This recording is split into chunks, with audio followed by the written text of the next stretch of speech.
the Around the NFL podcast. Passes the eye test. Yeah, we do. From the Chris Wessling Podcast Studio, it's Around the NFL. I am Dan Hanzus. I am joined by heroes Gregg Rosenthal and Marc Sessler. What's up, guys? Whoa, good. Who's on the camera today? There's a lot of one shots there. A lot of cuts. Whoa, Sammy did a trip. Check out the YouTube show. Sam did the triple. Do it again, Sam. Triple Ready? shot. Ready? Start on me. Here we go. I'm Dan Hanzus, and I'm joined by heroes Gregg Rosenthal and Marc Sessler. Ho!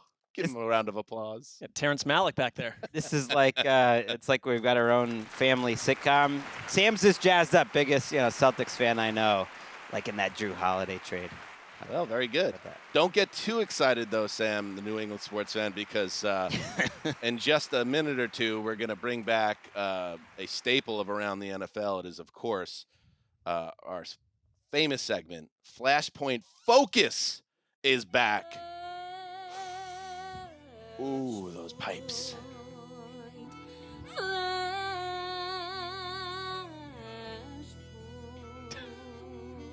Oh, I said. It's back, Greggy.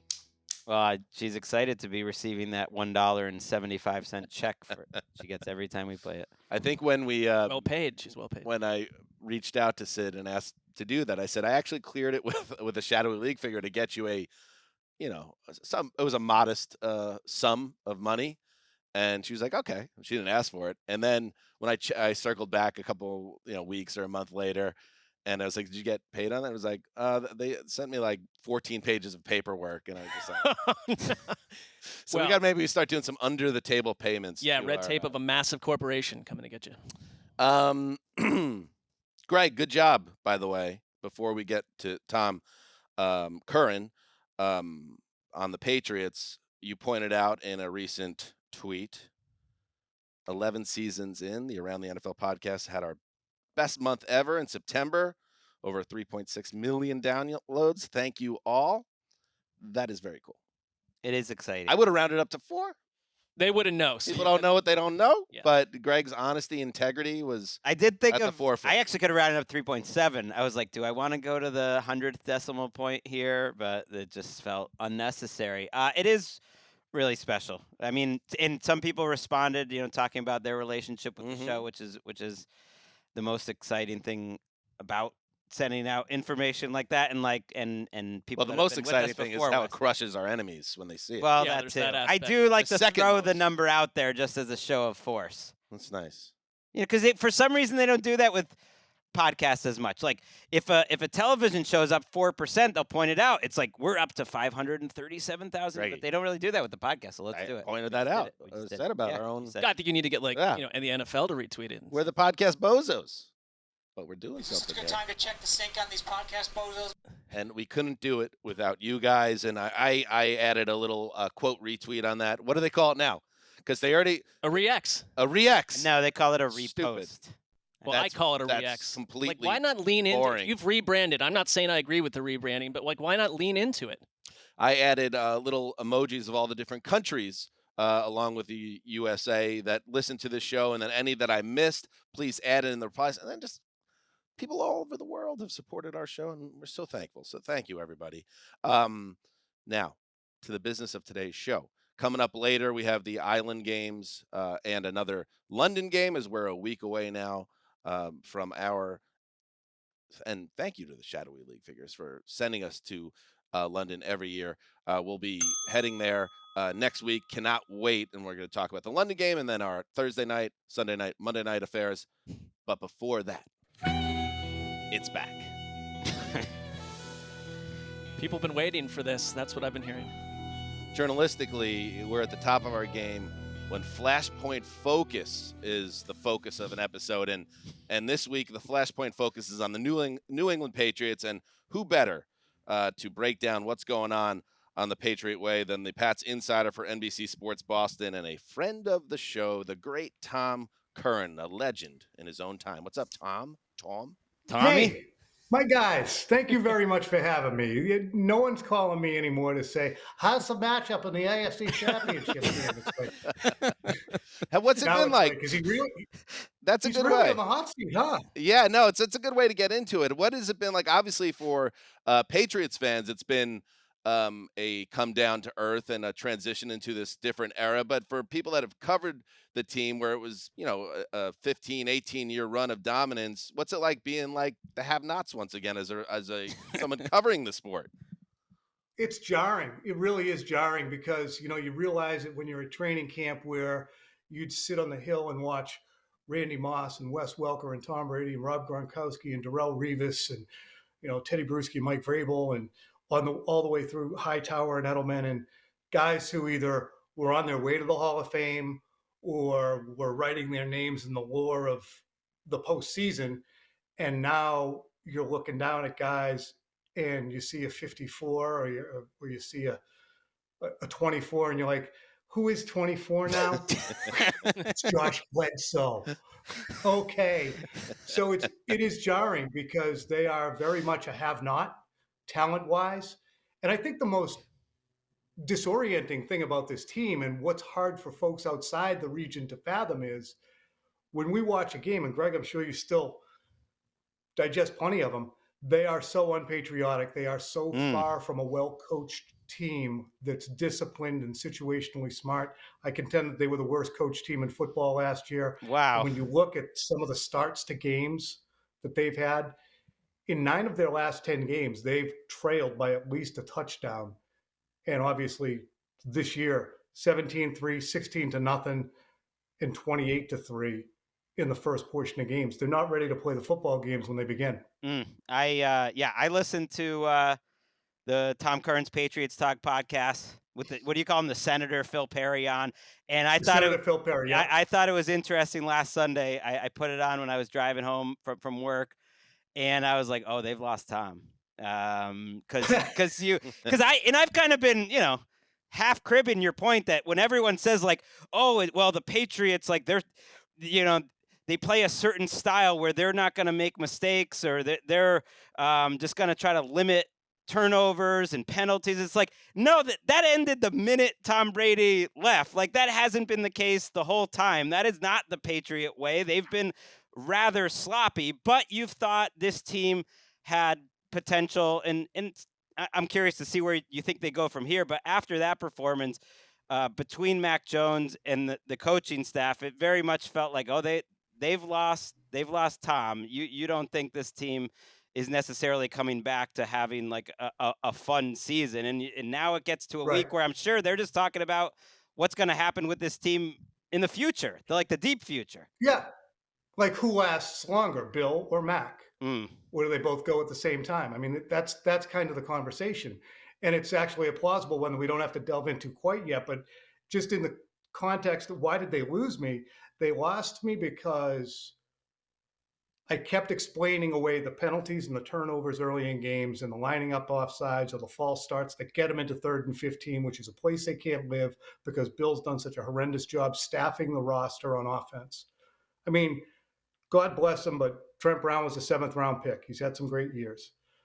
Cole Strange was a reach as a number 1 overall, as a 29th overall pick in the first round. David Andrews is undrafted. Micah Nguyen is a 6th-round pick. They don't really have a right tackle. But I'm showing you these guys can play capably, but they don't invest in the offensive line. So if you don't invest in your offensive line, you better have an athlete at quarterback who can really create when the floodgates open. Well, they don't have that. Well, shoot, you better have an outside receiver or a tight end or a slot who you can throw to. Sorry, don't have those either. So you can look at all these mistakes and say, well, if they fix those, they're going to, with a magic wand, start to, do the meat and potatoes, run the ball, get in 3rd and 3, have their way with teams by being smarter. And they can't do that. They're dumber than most of the teams they play, literally dumber. They are, since they lost 47-17 to the Bills in the 2021 playoffs, they were 1-3 going into that game down that stretch. They lose 47-17. They go 8-9. And that's actually kind of a miracle. They won 8 games, and now they're 1-3. The only team that they beat with regularity is the Jets. I think there's like 5 or 6 of those are wins against the Jets. So I think it's like can't write. Did the math? No, never mind. But it's 30-34 since they were 8-0 in 2019. Well, with a Super Bowl Brady was there for some title of in there. Oh no, not 2019. My bad. Calm down, Greg. It's over. Okay, And by the way, Tom, over. The title. yeah, I was thinking 2018. as a Jets fan, Tom, you have no idea of all the frustrations I have as a Jets fan. The fact that we still can't beat the Patriots and they suck now. That's almost worse than anything else. I'll turn it over now to Marc Sessler. Well, fair point on the Jets. You mentioned in your show consequences that, in the past, if a running back fumbled, like, you don't see that guy for 2 weeks necessarily under Bill Belichick. But in today's world with all the mistakes, you said there's sort of a lack of consequences. And I really question, like, there's been whispers, like the Robert Kraft, Bill Belichick relationship. It's sort of heading towards this flashpoint. That's why we're sort of talking about this. And if you're Robert Kraft, is it the win-loss record, or is it the Bill Belichick experience and where your faith is in this coach in 2023 while you've got Mike McDaniel and other young coaches like Kyle Shanahan just turning the league over into something new? We're watching this Patriots team sort of stuck in neutral. And so I'm wondering, like, what is it that what would compel Kraft to move on from, outside of these seasons, the best coach in NFL history? The interesting thing is the evidence, Mark, is lying kind of in plain sight. Robert Kraft in 2020, right after the 2021 free agency binge, said we can't keep drafting like we've done. We've done a poor job in the draft. You can't live like this. So that was a saber rattle. So calling Bill out in his drafts. And then 2022, he said, look, we haven't won a playoff game in the last 3 seasons, and I'm not used to that. And I expect that we're going to compete for the playoffs now. And Bill puts Matt Patricia and Joe Judge in charge of the offense of a second-year quarterback who showed promise and basically ran him aground while he's on his rookie contract. I mean, you got to maximize that, the dollars and cents of it. And then we asked him in March, will Bill be allowed to chase Don Shula's record by fiat? He said, look, we have all the respect in the world for Bill. He's done an unbelievable job, but we've never been about individual goals here. We're about wins and losses. So he's done enough saber rattling to indicate he wants results. The question you pose, what does the team look like? How many wins does it take? To me, it's about quality control. And I said that all offseason. Kraft even kind of started to hedge his bets by saying we have a really tough schedule. He wants to see the team pointed in the correct direction, improving, cutting the crap with kickoff return touchdowns in pivotal games like you saw 2 times against the Bills last year. Stop digging 22-0 deficits like they did against the Bengals last year. Stop throwing the ball backwards over your head on the final play of a game, bless you, like they did against the Raiders last year. But instead, we've seen it exacerbated this year. And now you see the quarterback who Kraft had faith in going in the tank. So it is very much, Mark, coming to a head.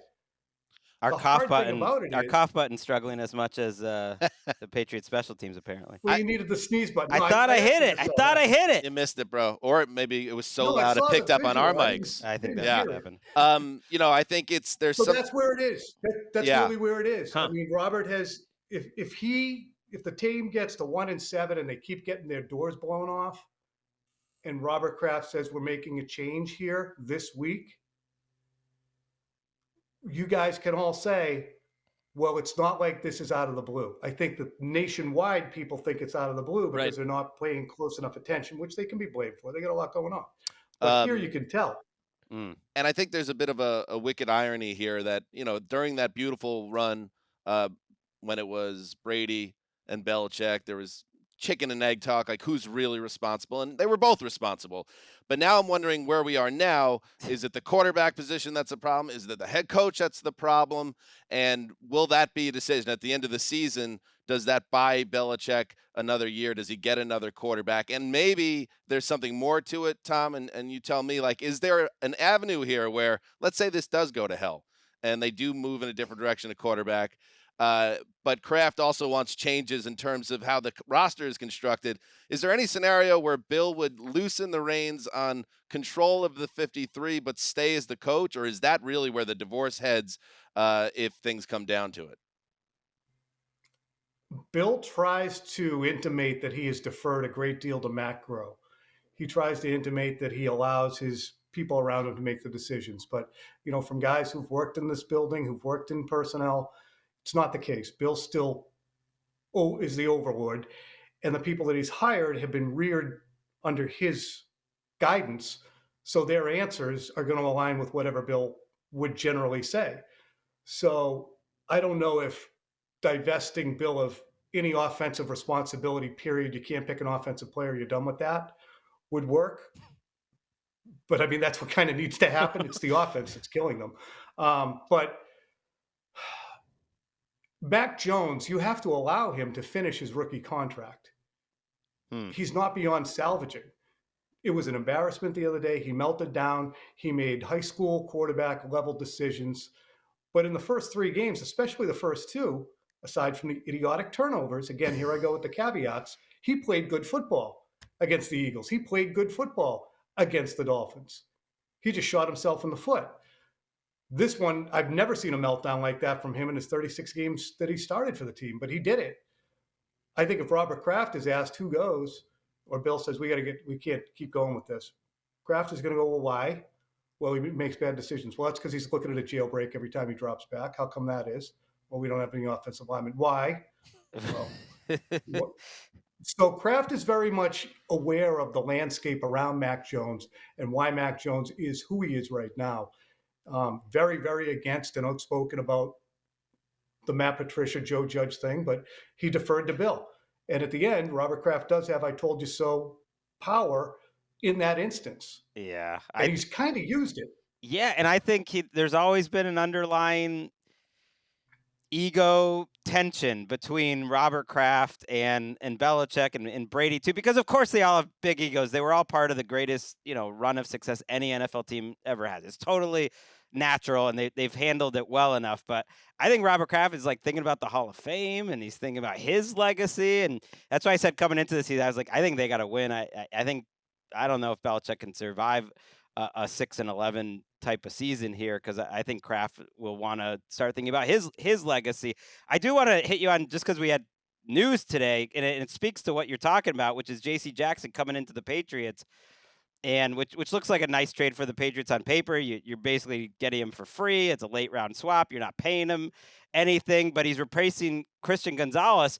And I remember something you said. It was in the middle of training camp, and you said, I think on your podcast, that Christian Gonzalez might be the best player on the team, which I was like, that is a crazy statement. He hasn't even played in the preseason. But then you sort of explained it. And first of all, you watch him in the first 3 games. He might have been the best player on the team. But the way you explained it just highlights how talent poor this team is, because you were looking at him, you were like, well, here's a physically dominant, really smooth athlete who's really good at his craft and position.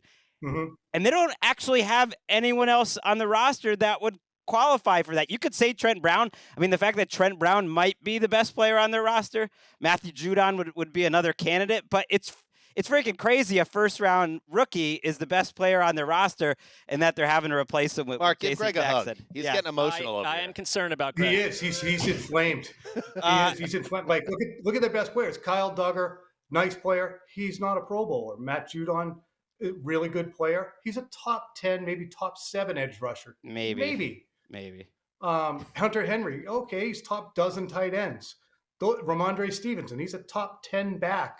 Maybe, but not even. Well, he's had a tough start, but that's what we're looking at. Hey, where's the talent? Well, these are the guys. Everybody's second best guy, at least among good teams, is as good as their best guy. Mm-hmm. It's really tough. But the Mac Jones and the wrestling match that I wanted to lob to you guys is with Kraft's legacy. What will be damaging to his legacy, or could be painful to his legacy, is Robert Kraft, whose Patriots team suffered a severe decline after Tom Brady left and he fired Bill Belichick in 2023. And the team went into a funk and was a 3-14 team for several years. And he has that on his head. He not only allowed, and Brady was the one who believed this, Bill was just being Bill and moving on from Brady. Brady expected Robert Kraft to intervene. Robert Kraft said it's Bill's decision. That's why, in general, and I think it's all passed now, but Brady was more pissed at Kraft than he was at Bill. But Robert's mad at that still, taking the heat for that. And now if he takes Bill out behind the woodshed, old Yellers him, then he's good. Now he's fired. He let the best quarterback go, and then he fired the greatest coach. No easy answers. Yeah, you are one of the less than 1% of humans on Earth that have spent like hundreds of hours with Belichick in these press conferences. We all nationally think we know who he is left and right, and like he's always grumpy. But do you sense, with all of this happening over the last couple of years, and that, whether he hears it or not, this Brady versus Belichick thing, which gets a little tired, but still, it's Belichick thinking about his pride and his own legacy. Like in these pressers, I thought you had an interesting comment that he's gotten to a place now where maybe he was always doing this, like he doesn't like answering the question, obviously. Like Mike Reese, I thought the other day, had an excellent follow-up to the Mac Jones, why he sat, then why don't you sitting Judon right? And it was just it wasn't even a pregnant or a dramatic pause by Belichick. It was like a 10-second silence where it's like, what happened to Bill in that period? But then he kind of starts spinning things in his own way. Like, is Belichick getting testier, more is he getting grumpier, less communicative? Can you feel the heat, or is he just Bill is Bill? Nope, he's less communicative. I think he feels under siege. I don't blame him. There's probably, aside from us, aside from the fan base, I bet he's more tortured that he can't figure it out, that he can't get the team to play the way he wants to. I don't think he's quite as – look, he drafts generally players from the same programs frequently. His free agent signings are unimaginative and often are guys that played good against his team. He's just not the same worker that he was previously, nor does he have the same network of young coaches around him that he did in the 2000s. All these guys rising up at once. He's got guys who came up in the same sphere as him. It's a hard place to work. So guys have short money, long hours, and kind of a humorless atmosphere to work in. So it's not a fun place to be. So he doesn't have a great, experienced, huge coaching staff. How is Bill, though, was the question. He's under siege. And there was an interesting comment. Remember this, Greg? You'll remember this. A woman asked something about after the 2019 playoff loss, where they lost to Tennessee. A woman asked a benign question, not a great question for Bill, but after the loss, what do you have to say to the fans? I mean, they've been with you through thick and thin.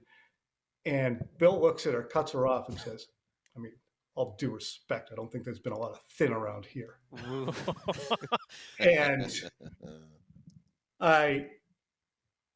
that is very much, I think, his mindset. Whether it's me, who used to have a great, hey, Bill, we're having a good time. And now I'm kind of a dink as far as he's concerned, probably. He probably looks at me and goes, you know what? You got a nice life right now because you covered the Patriots while I was here. And look at you. Look at you now. You had it pretty good. I made it pretty good for you, didn't I? And look at you, you weasel. So I think that there's a lot of that. Outwardly, he's bitter that he delivered so much to this region, and now we're all saying, I mean, is he on the hot seat? Yeah, and I think that's fair, too. Like, multiple things can be true. You are a dink. Multiple things can be true. You're going to try and get rid of me, but here's the interesting thing, and I have felt bad about talking about Bill's hot seat. But whether it was Logan Mankins or Richard Seymour or Tom Brady or you name it, Bill had no problem when those players had outlived what he considered to be their expiration date, saying, sorry, we can't keep on with this. Yep. Right. And so it's weird that I feel badly and he talking about it with Bill. And Tom, he was famous for getting rid of a guy a year or two too soon before it was way past the expiration date, and maybe now Kraft is going to do the same to him. Before we say goodbye, and by the way, check out the Patriots Talk podcast. Check out Tom on NBC, where he's got hot takes and he uses McCorkle, and it's all fun. Circling back to what you said, you lobbed it to us, the legacy of it all. From my perspective, and I'm curious what you guys think, that I think Kraft's legacy is secured. 6 rings, 9 conference titles. Yes, it got a little sloppy in the back end. Even Belichick, you could say his legacy is a little bit tarnished at this point. But no one cares about Vince Lombardi's Washington days. Okay, you know what I mean? What I'm saying is I think he's okay too. I think the person who really came out on top here, Tom, is Brady. I think Brady is the ultimate winner of the way this all played out. I think everyone else is going to go to the Hall of Fame, but it was Brady who left, and then the Patriots dynasty crumbled with him not there. That's where I come down. I love Tom Brady. And he's such a nice guy, legitimately. And I know that after 23 years of watching him, we see his eccentricities. and wonder if he's genuine. I do believe he's a genuine guy. He's such a nice guy that I bet he feels so friggin' bad for Belichick. I bet he does. Interesting. He does not take any pleasure in it because he is a card-carrying, good fella, and he gets it out of his system that he was pissed, I think, and he doesn't want to see Belichick go down in flames. I mean, I don't really either. Who does? I mean, some people do, but Dan does. Dan does. Ugly. This guy does. Yeah, that's fine. I get it. Yeah, you Okay, do. It's sports. He's gotten his comeuppance, but he's had a great run. Tom, thank you, sir. You are well, it's Bill that called you a dink. I don't think you're a dink. Well, he but didn't call him a dink. Well, he You thinks just he called might him that find too, him Greg. to I don't be a agree. dink. We are dinks. So maybe if you are a dink, and Bill is right, that's why we get on so well. Just 4 dinks chopping it up. Chopping up the 4 the dinks. pigskin. Hey, maybe we'll dinks, do a bro. spin-off pod. 4 dinks. All right. Thank Thanks, you, buddy. Tom. Thank you. Thank you, guys. Great talking to you. All right. Love Tom Curren. He is the man. And again, that's why, in a lot of ways, Mark, this is the crown jewel segment of Around the NFL. Yeah. Wow. The Flashpoint focus, because it's not just about talking about the NFL and what's happening now. It's letting people know what's ahead. Yeah, I mean, our inaugural episode came out of a combine think tank where there was a lot of whispers around, at that time, Baker Mayfield in Cleveland. It's like, how would you even suggest they'd move on from him back then? And then, like a week later, it was a national storyline. We dug in on the Colts. Yes. About a week later, national storyline going into bizarre areas. Right. People are talking about this. There's some surmising, except I think he went deeper with us. And a week from now, everyone will be talking And about as this. it happened so many times over the past 10 or so years. Greg didn't see it. And I'm like, Greg, you got to come on this journey with us. Come. And he's like, no, pushing back. And now where are we at? What, you're trying to bring this old canard back? This was when we brought the showman scenario, in that you just have to have. It does all connect, because as he was talking about Tom Yes. Brady being such a good fella, I was thinking he's getting tested with that, because a certain Baker Mayfield, the first Flashpoint focus subject, is outplaying what Tom Brady was doing in 2022. It's kind of interesting. For 4 games. That doesn't feel like a national. For 4 storyline. games. That's not a national storyline, but for 4 games. And it's great. That is great start. It's crazy the Patriots are so underground that, like, trading for J.C. Jackson, who got the most, guaranteed money of any free agent just a year and a half ago, it just feels like, that's a nothing burger. Yeah, but that's at to this his point that Bill's just bringing back one of his guys. Right. Exactly. Where's the imagination? Where's the creativity? It doesn't exist. Pretty wild. And Mark was co-executive producer of that segment. Yeah. Let's go get a drink. Abby. Yeah, it's another victory. I mean, I don't get a producer credit for texting Tom, my longtime relationship with Tom. I used to work with him back in the day. I think if you didn't mention that publicly, but you just kind of did it quietly and humbly behind the scenes, we would want to give you that but title. you not so humbly just gave yourself. This is a you know what I respect? tried and true Executive series. I respect that you've joined credits. us now. Yeah. And if you want a credit, production credit, Mark and I would be happy to have More a than happy. conversation. Yeah. You can't verbally spar with us, but then also want the title. So, and while taking credit for securing the guests, there's a lot happening. Well, here, that's Greg. where the producer credit comes from. Yeah. Securing the guest. Well, it's the original idea conceived by Mark and I. What's the idea? Created by. Story by. What's the idea? Talk about a topic? See, this is what I'm talking about. I know. Well, it's difficult. It's difficult. vision over visibility, and that's it was never just a topic. It's about what people aren't talking about yet. We're going to take massive strays for the rest of this show after what we've just tried to do to Greg. I know. I couldn't do that to Mark on haircut day. He's looking good. Oh yeah, I like it. pivot. I like So it. this is London the haircut. Sessler. Give him his guitar. This is Sessler 2.0. This is not a 2.0. I love it because you got the Vicious V, black tee. Right. You got Harley, Levi. Yeah. And now you got the cut. You're So- looking fresh. You're ready for London. Yeah, I needed a haircut for London. My hair was turning into a disaster, but it was more like Looking good. This is a little birthday boy haircut. Ooh, it's no, you coming either up. come in like to our, because I've like literally my entire wardrobe is in that locker room downstairs. Either I Mhm. go through the shenanigans of changing into another shirt, and I was like, not doing that today. This is your look now. This is the We're plan. in. I resent plan. 2.0. Like I was like, there's many changes throughout life. I would say I didn't go from a child's clothing to this, but sartorially, there's a lot of everybody gets self-conscious in the studio about it. Okay, I'm saying if you look at And we've all evolved in different ways. If you look at what Mark was wearing 2016 on the show. Yeah. Flashpoint. This could be a Flashpoint focus. Yeah, I mean, Mark, if we wanted to. In the offseason, Mark's fashion. You look great. I wear this almost every day, so it's like an action figure type scenario. But thank you. Meanwhile, I'm going back to. I think Greg has been through a bigger fashion change over the last 5 years. Point 5 though. I believe this is the oldest T-shirt I own. It's a Daisuke Matsuzaka shirt from about 2000 and Daisuke. 8. I don't know. When did he pop over? I think he got there around 06 and was there maybe till 10 or so in that zone. Nobody cares. All right, let's take a break. And when we get back, we will hit the previews of the Island games ahead of Week 5. Stay right there. All right, welcome back. And yes, a week from tomorrow, speaking of London and our connection with the great fans of the England, the United Kingdom, and surrounding territories, we'll be at the Shaw Theatre in London next Thursday for our latest live show. And that will be a great old time. A gay old time. Love doing those. All right, let's get to it. Starting with Thursday night football as we dig into Week 5. Here we go. Man, we're at the quarter pole, guys. It is nice. Murky now. Before all the bye weeks start messing up with the stats, like now, the leader in passing yards. Yeah, but this guy only played 4 games. So I like the quarter pole. A good time to check in. It's the beginning of the bye week. Browns, Chargers, Seahawks, and Bucks are off. Let's start with Thursday night, though, where the Chicago Bears still looking for that first win after a just brutal loss to the Broncos, a game they were up 28-7 in their building, and hope it finally infiltrated Soldier Field, only to be snuffed out by poor play down the stretch and some really suspect coaching decisions and execution. Blurg. Now they head to Landover to face the Commanders. And Marc Sessler, let's start with the Commanders here because I checked that game out this morning before I came in, and there are a lot of things I liked about the Commanders, even though they fell short in Philly in overtime. I love how you had the young quarterback, Sam Howell, throwing 4 interceptions in a blowout the previous week.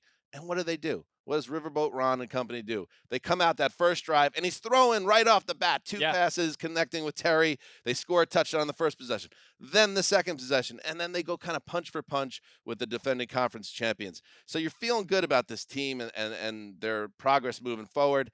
This seems like, with new ownership, in prime time, against a franchise in the wilderness, Bears in the wilderness, a great setup for a celebration for the Commanders. That's it's so interesting because one of my notes right here was this is one of those Island TNF games that will turn into a celebration of a middling home team. I'm not calling them middling, but they're just part of the mix that looks like a world beater because you come out of these TNF games, it's a separate environment than Sunday where it'd be lost in a fog.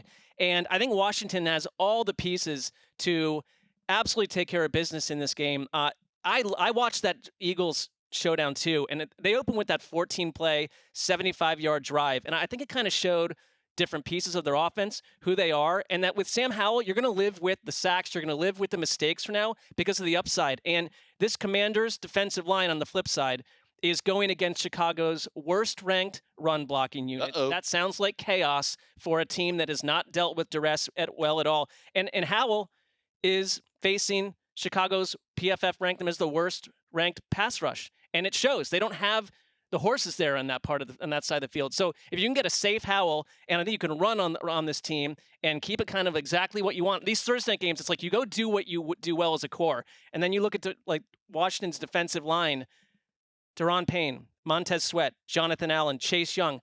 I kind of just love this whole formula for, as you said, a celebration for Washington after 20-plus years as a mess. I was surprised early on. I peeked at the line in this game. It's Washington now by 5.5. It was over the lock zone even 7 or 8, which I'm seeing it at 6 here, which is too much respect. I think to me, Chicago last week at least had a really encouraging offensive performance, and Washington's got to look at this. And you mentioned the roster they have on defense. They've built up this defense as the core of their team and have to look at last week as a missed opportunity because they got an A game out of Howell. I mean, that was as good as you could hope for against Philadelphia. They're moving the ball up and down the field. He's playing clutch. He put up over 30 points against the Eagles defense. You want to get out of it with no turnovers. You want to get out of there with a win, but the defense let them down.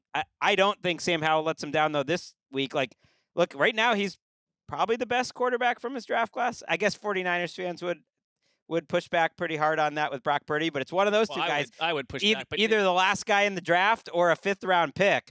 Wait, you think that Howell has been better than Purdy so far? I know he's in a much better situation. Purdy. No, he needs to play more to know, but he did things in that game certainly that you haven't seen Purdy do. It's tough to take Purdy out of that Mark, environment. You hear that disrespect? He's your guy. No, I totally disagree, but like I do not disagree that Sam Howell's been a nice surprise. Yeah, I think we've seen enough to know that like he's not a fluke. Now his ups and downs might be a little crazy. His numbers kind of speak for it. In QBR, they have rushing value. Quietly, Sam Howell is the 4th-ranked quarterback in terms of rushing value. He's brought a lot in terms of his scrambling. He needs to get down some more. I mean, he'll take some big hits.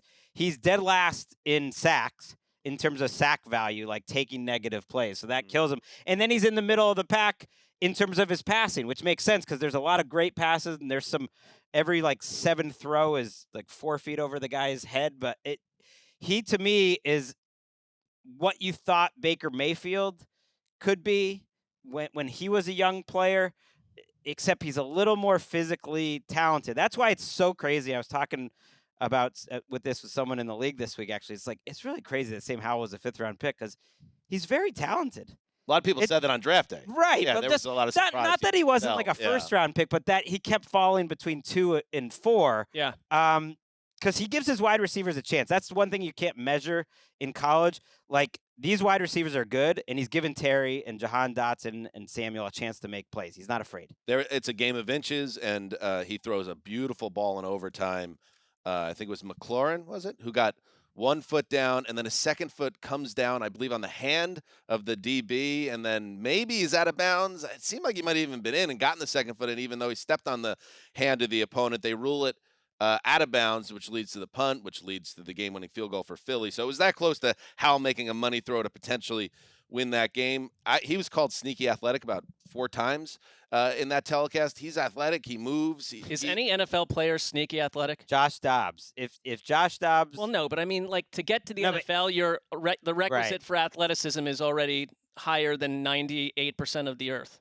Yes, Josh Dobbs stuck up on me. Where it's like, oh, if he was white, he would be called, feisty and sneaky athletic. And it's like, wow, he really is. He's got moxie. Yeah, like Howell is built like Ryan Fitzpatrick, and he'll surprise you, I guess. But I think he's never gonna be boring, and I think that's a good thing. I like the way not just the game plan early on last week. I also like the way Howell looked early on. He didn't look gun shy. He's not one of those rookie quarterbacks who get jarred the week before and then comes back and is gun shy. And he's going to do it every week. On their 2nd drive, he threw enough for grabs on 1st and goal, which you just cannot do. He's going to make mistakes, but he's going to be fun to watch. So that's good. And we'll see what they do. They should take care of business in this game. The Bears side, yeah. Where do you go after last week? The positives are obvious that Justin Fields looked way more comfortable. They moved the ball at will in the first half of that game before getting bogged down. And Eberflus with a dreadful, we don't need to talk about that again, but dreadful decision not to kick the field goal when that team really needed a chance to close out a win there, and they didn't even get that chance. So now I want to see how Fields, if he could string together another good game. The game ended poorly. He took a grounding penalty in the last minute, then the INT on 3rd down to close out that game.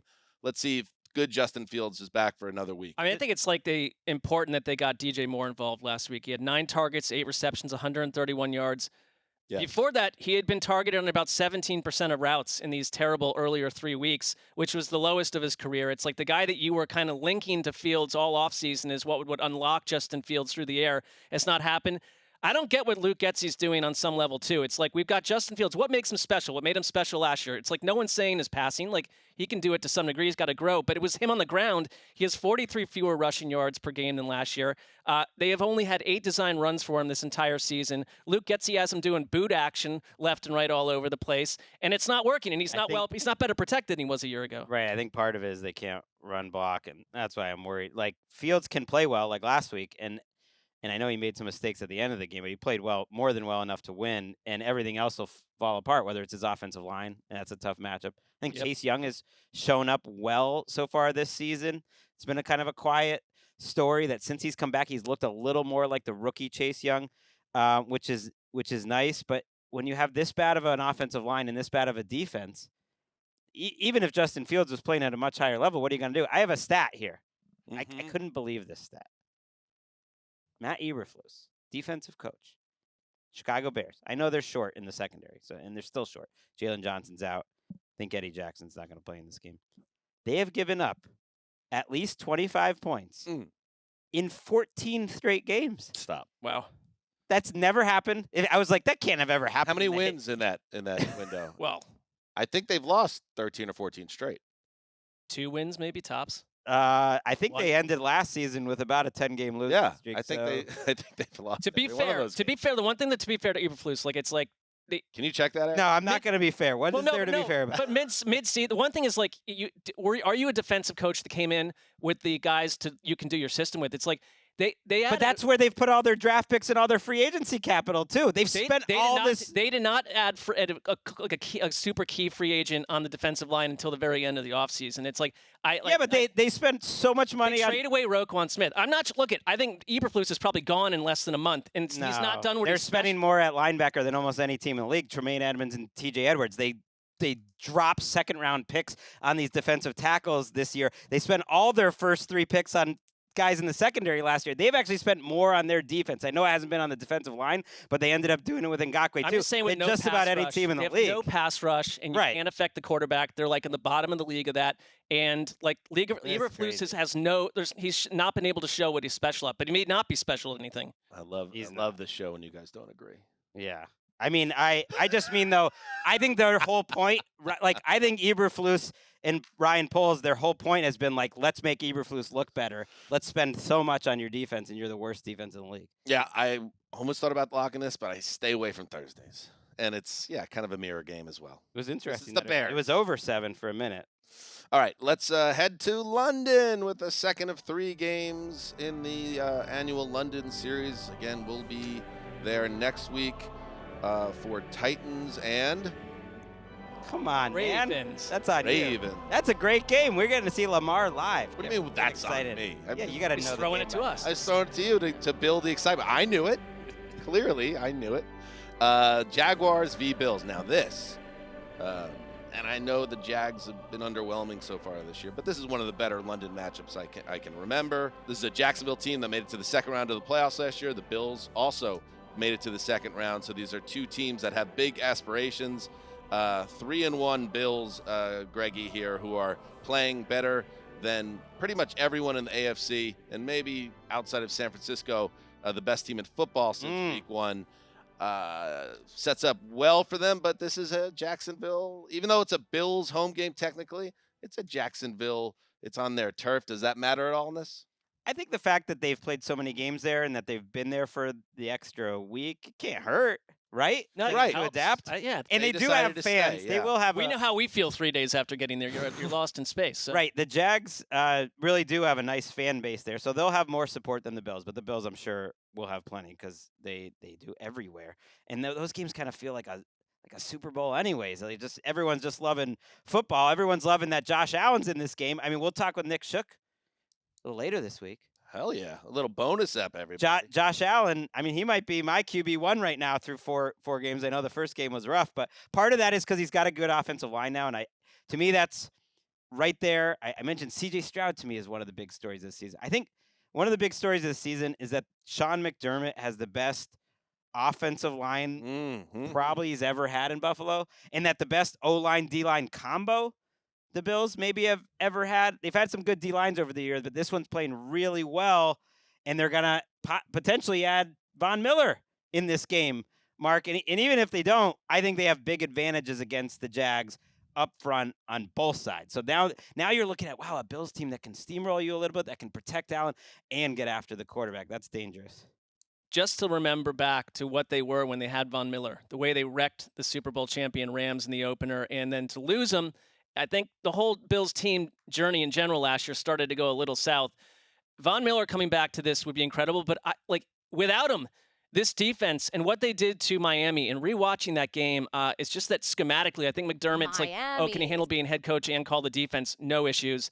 The one little part of their defense that would concern me a little bit, and where Trevor Lawrence, they're like 26 in explosive plays, and they kind of looked like it. It's not really Trevor Lawrence's fault. There've been a lot of drops. There've been some weird stuff in the red zone.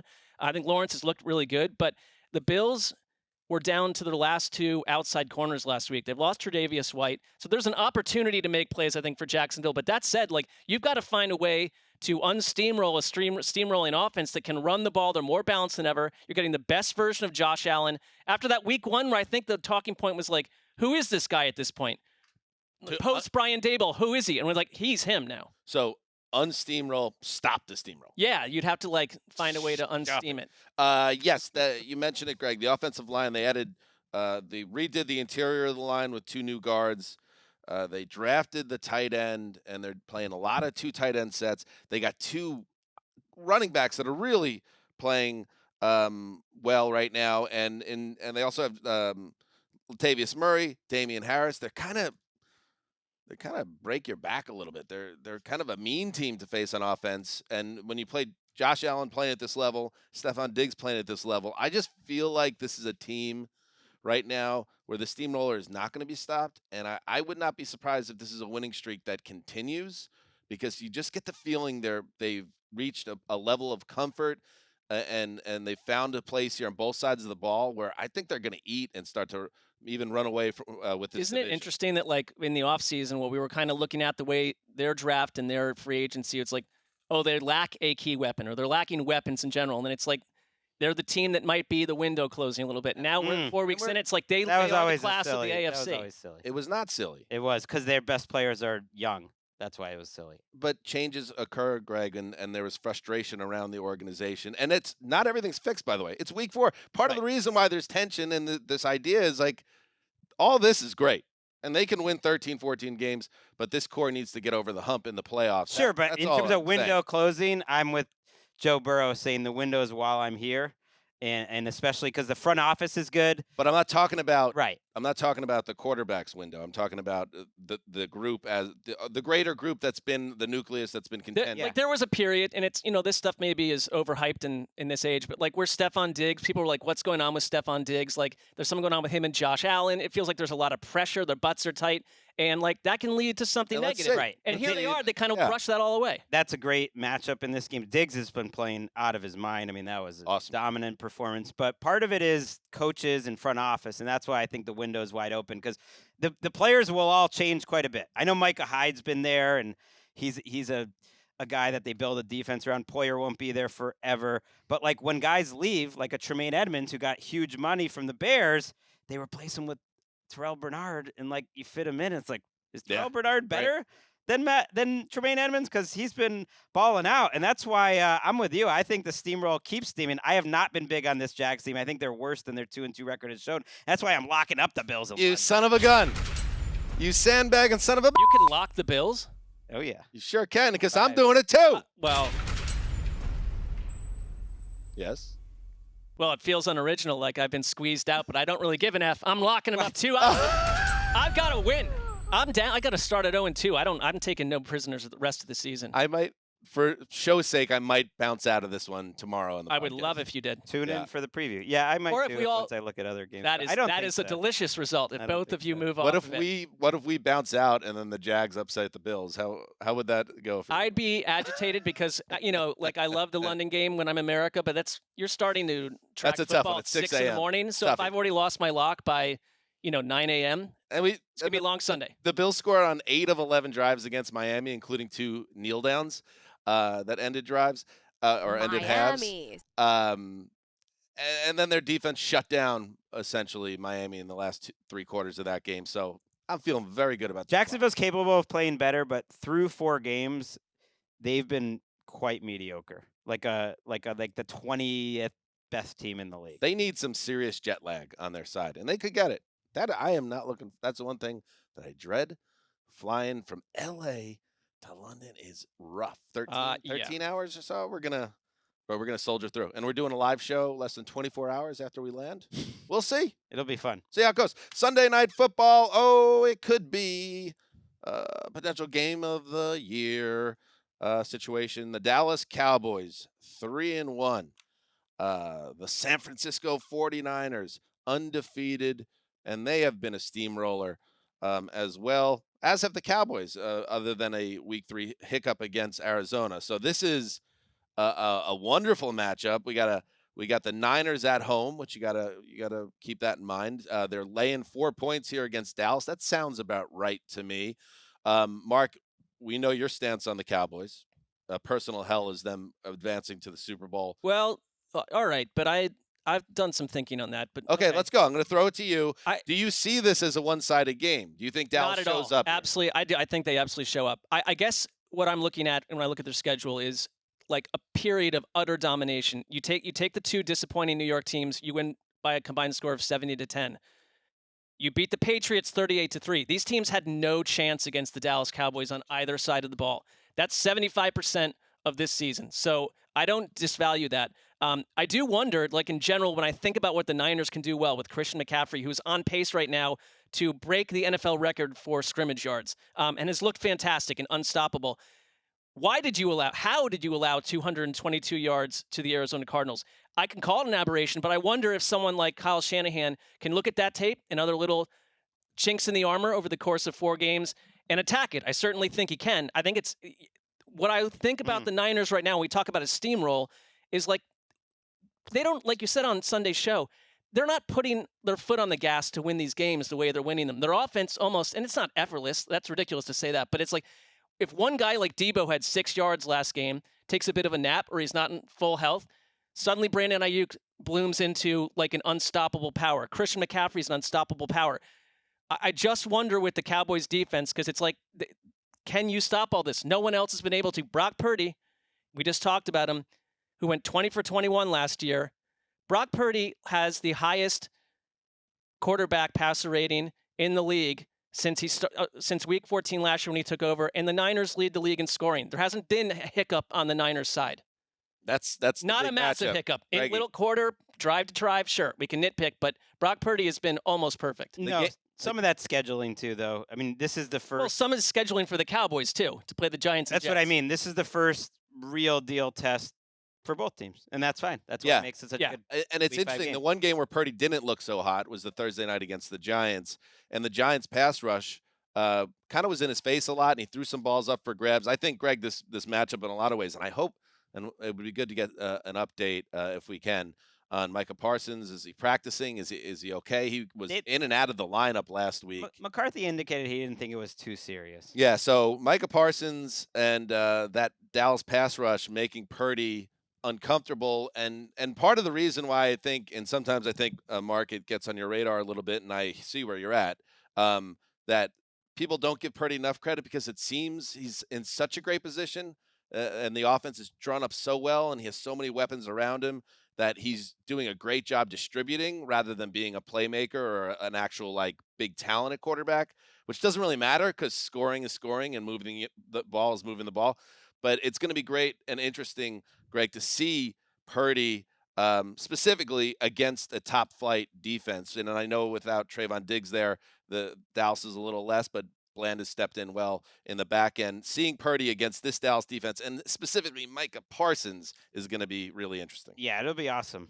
And seeing like their right tackle, Colton McKivitz, has not been great. You know, we'll see. Like maybe he does give up a lot of pressure to this Dallas. I think you have to, because to your point about looking at the Cowboys-Cardinals tape, I think what the Cardinals did really well is put a bullseye on Leighton Vander Esch and Damone Clark, who are their linebackers. Like that's the weakness of that team. And when you think about what Kyle Shanahan has done better than anyone in the NFL over the last few years, it's putting a circle on those linebackers on either running downs where you surprisingly pass, or it's a play action pass, or whatever it is. It's like, hey, you actually need to have 6 defensive backs out there, or we're going to roast those guys. And he can create those mismatches, whether it's against Kittle or against Debo. And I think it's a great coaching matchup, because I think this is why Mike McCarthy wanted to get rid of Kellen Moore, is this game. And the way the last 2 seasons end against this team. Yep. That's what I mean. Yep. Literally this game, that their running game wasn't ready for it, and the passing game certainly wasn't ready to make up for it. And I think if you look at the Cowboys this year, and schedule is such a big part of it, but I think they've been able to block in their run game pretty well. And they've had some injuries on the offensive line, but they're mostly healthy there now. And I think they're going to try to run. They have run. They've run well. It's been a little different. Like, McCarthy's definitely put his scheme into it.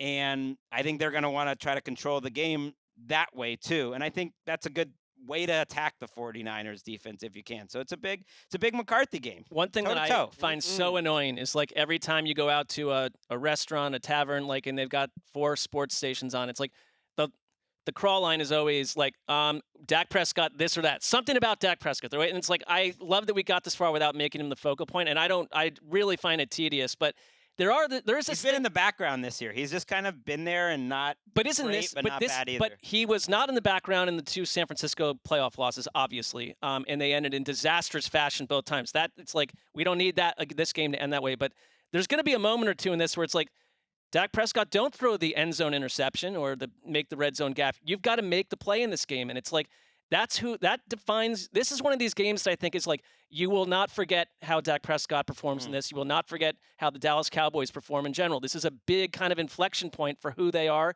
and who they think they are. And I almost locked up the 49ers here, but then I thought, this game is more important to the Cowboys. Man, it's so important to them. I'll just say this: we're nobody's underdog. And I don't think Trey Lance is going to be knocking on the door at Dak Prescott craps the bed in this game. But no. I think there is a fair open question about what is Dak at this stage of his career. Is he going to be the guy that rises to the occasion in the biggest spots? And we might have to wait till January to really get that answer again. But this is a big spot. As far as regular season goes, right, this is about as good as it gets. So I was thinking this is the biggest Cowboys regular season game that I can remember in 5+ years. This is a test of the National Wireless Emergency Alert System. Wait, are we okay? The purpose is to maintain and improve alert warning capabilities at the federal, state, I didn't get it. tribal, That's and concerning. territory. Are you on the like the dark web of I don't know. cell That's carriers? really weird that I didn't know. I'm not. This is why he had to get that new computer. He's just doing all sorts of crazy stuff on these. You think on a work computer? I don't think so. All right. I think so. All right. So Sunday Night Football, cannot wait. Let's get that Sunday night flagship program started a little early. Oh yes. Yeah. Let's see what we can do. I don't know if people understand what happens. Maybe but, move it. you know. We'll try to move at a faster pace. We do have the bye week, so that helps. I don't know if they get it though. We start recording the show soon after, Kind relatively of right as after. kickoff is Yeah, I mean, been a nice couple of weeks here for Tarico. You get a nice Jets game. Now we're talking how the sausage gets made. Oh, and with Taylor Swift, and now you get the game of the year. I didn't mind missing the first half, and it was like Cowboys 30 and Giants 0 or whatever it was at the break. But this game, I want to see the whole thing. Mm-hmm. Gonna have to be a little quicker on Sunday night. Can we do that? No. Yes, we can do it. All right. Finally, Jermaine Johnson was also held on that Pat Mahomes scramble. We didn't talk. We're going back there. Yeah. Okay. that one was unquestionable. Ugh. The other one, I've seen worse calls not made. Yeah. That the Jermaine one was tough. Maybe we got a job there, but I won't say anything else. Taylor went home happy. All right. Last game. It is Monday Night Football. It is, I feel like we just saw these teams in prime time, and yet here we are again. The Las Vegas Raiders, once again at home against the Green Bay Packers, this time on the road. And I'm not crazy, right? The Packers were on Thursday Night Football last week. Yep. And the Raiders were on Sunday Night Football 2 weeks ago. Yep. Okay. It feels like maybe let's get some other. All right. We'll talk to 345 Park about that immediately. They will not listen, but yes. So here we go. Mark, the Raiders nearly came away with a win last week with their backup quarterback, but they're 1-3, and just there's not a lot of juice around this team right now, and Josh McDaniels seems to be potentially heading towards the crosshair. So this feels like a fairly important game for at least the head coach, who doesn't want to drop to 1-4 after a bad year one. in prime time on an island game with the owner in the suite upstairs. You know what I'm saying? And the Packers, who really, let's start there. The Packers, who kind of no-showed for the most part last week on Thursday Night Football, and it's hard to, right, for me anyway, get too excited about the Packers being anything else other than a Loge level team.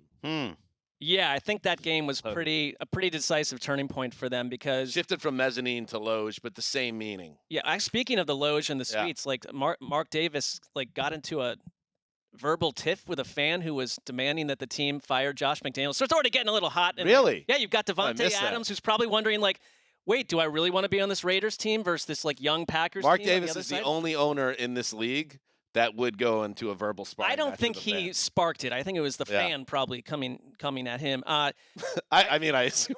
Yes, I mean, I met Mark Davis. Nice person. We saw him at a we've Super seen Bowl Mark week. a lot through the years. Nice person. Always out and about. Sometimes wearing Zubaz.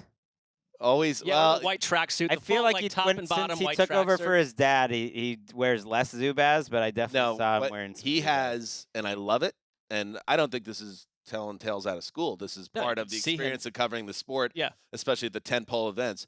Mark, and maybe a little less now, but maybe like a decade ago, it was literally every tentpole event.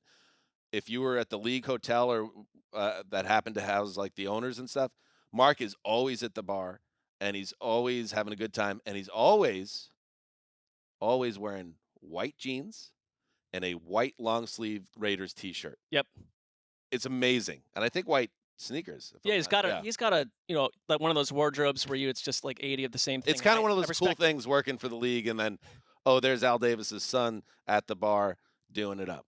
Yeah, so he was getting into a verbal argument with a fan, not a great situation. So I think there is this. You're right about this Raiders team. It's like at some point, and there's space for it. Like in matchup, I think you got to show up. The one area like that you kind of thought last year for me when I thought the Raiders under McDaniel were starting to develop an identity on offense, which they've been kind of identity free, was like when they were just running the ball Patriots-esque down people's throats. There were a couple games like that, then they went away from it. But the one area with Joe Barry running the Packers defense, and they gave up to 211 rushing yards to a good rushing Detroit team a week ago, while running for like 27 on themselves with Aaron Jones back in the lineup. I think he'll be healthier this week. If Josh Jacobs can have one of these kind of island game at home, like this is the spot. Like you can run on this defense, and I really wonder outside of that, like how the Raiders, like through the air, like can actually get this done. I think Devontae Adams is going to be a big part of that for obvious reasons against the team he's playing. But I really like the idea of trying to control the ball, take it out of Jordan Love's hands, and have Josh Jacobs have that game we've been waiting for. We don't even know as we're taping this, who's going to be the quarterback for the Raiders. It might be something that goes throughout the week. Jimmy G, when last, heard from Josh McDaniels, was still in concussion protocol, but that's not surprising considering he missed the game. He could get out of it by the end of the week. He did confirm he will start. It's not like they're going to stick with O'Connell, who had, more bad than good for a rookie, but it wasn't total disaster. Like, could have been worse. They need him. They need Devontae Adams, who went out of that game hurt and then played through it and is definitely banged up. Both these teams have had a lot of injuries. The Packers get back Elton Jenkins at practice early this week, which would be big. We know David Bakhtiari is now expected to miss the entire season, but you had Aaron Jones back in the mix last week. You had Christian Watson back in the mix. Their snaps were a little limited in that Thursday night game, and now hopefully you get a full complement. I feel like we still haven't quite seen this Packers team exactly offensively as we want. They were quite dominated by Detroit, and now they get to play a Raiders defense who's not going to dominate anyone. I mean, they're getting some good play here and there from some players, but it's crazy to look at their pass rush, which is last in or close to it in a lot of categories, pass rush win rate and pressures and all this stuff, and think like they've got Max Crosby playing as well as he's ever played. He was a demon last week. He's been a demon all season, but as Browns fans know, you can have a pretty bad defense with a defensive player of the year candidate on your defensive line, and they are getting no pressure outside of him. Number 2 on their team in pressures is actually their inside linebacker, Robert Spillane, who they have like blitzing every now and then. They're just getting absolutely nothing from anyone else on that line. It was probably doubly painful to see former Raider Khalil Mack ring up 6 sacks against them last week. Yes, Josh Jacobs, it feels like he's been kind of getting into football shape in the front of the season, but last week he had about 140 total yards and a touchdown. I'm with you. I kind of like I don't know if I'm going to pick the Raiders here, but I think that Jacobs is going to have a big game here. And I think this is going to be his first, like, hey, I'm Josh Jacobs, the guy you remember from last year. Now, will the Packers be able to match that? We shall see. But, yeah, I guess I'm a little spooked by the Packers. I know there was a really nice comeback mixed in there, but there's been a lot of quarters of not so hot football. They've been very banged up, and that's part of it too. We shall see. For the most part, they've had close game, easy matchups in terms of the defenses they face, except for Detroit. And this is another one. And I want to see some LaFleur specials. He's been having some nice. Jordan Love's. You protect Love, and you should be able to move the ball on the Raiders. Jordan Love's QB rating has dropped 50 points in week 3 and 4 from where it was 1 and 2. Yeah, I think that's part of it. I have a lot of forgiveness for their offense in terms of like all these new pieces. I think they've got like 10 players aged 25 or younger with a reception on that offense. Yeah. It shows you how raw and young they are. And they, look at their last 8 quarters. Take out that 18-point fourth last week. It's been rough. It's been rough at times this year for the Packers. It's a transition for them. That they're 2-2. But they're 2-2. All right. There we go. And by the way, the Raiders, they're 5-11 in 1-score games since last year. Right. So that's a lot of 1-score games. They're just there. 16 in 22 games or whatever. I was like, why is this game in primetime? And then I thought it's the Devontae Adams revenge game. I actually think that is part of it. We bought a new stadium. I mean, Packers fans care, but you're right. He's a national revenge. Star. You know what I mean? Yeah. It's Devontae Adams. Yeah. A future Hall of Famer, I believe. It's hard for me going as against a the fan, Raiders. and I love storylines and narratives around football, but like to get into revenge games unless there's a QB involved. Like QBs, it feels a little. Well, I think it's just oversold in general. When it wasn't revenge either, they I would basically say gave him what he wanted. If Devontae Adams leaves the Raiders before the trade deadline and gets with another team that faces the Raiders, that feels like a revenge game because I think Devontae Adams behind the scenes, who was kind of annoyed with McDaniels. Didn't he want out of Green Bay so he can go to the Raiders? That's why I don't think this one is. And he got paid. The Raiders thing feels like it's getting a little uglier by the week.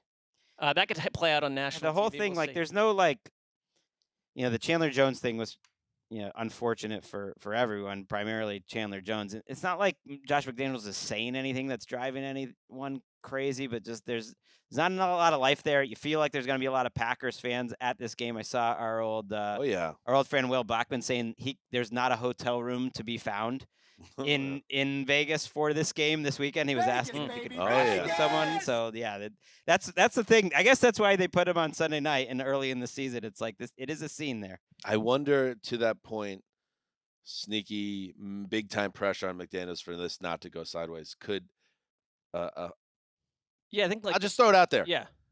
Tuesday morning, could there be a bombshell if the Raiders get stomped in this game? Based on their lack of success so far and maybe behind the scenes issues around the team.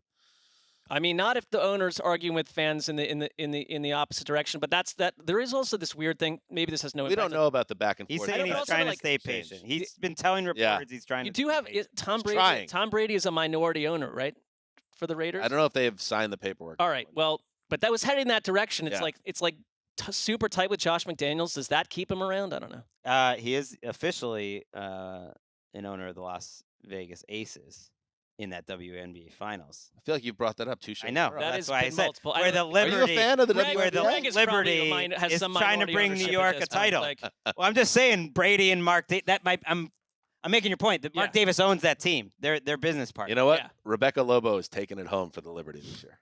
I think she's far removed from the lineup. No. They actually have the MVP. They traded for a woman that won MVP. So you are on top of it. I'm not tracking this, Listen, but I will. a New York sports fan will take any success we can find. Sure. Let's go Lib. All right. Anything else? That's it. Thank you to Tom Curren.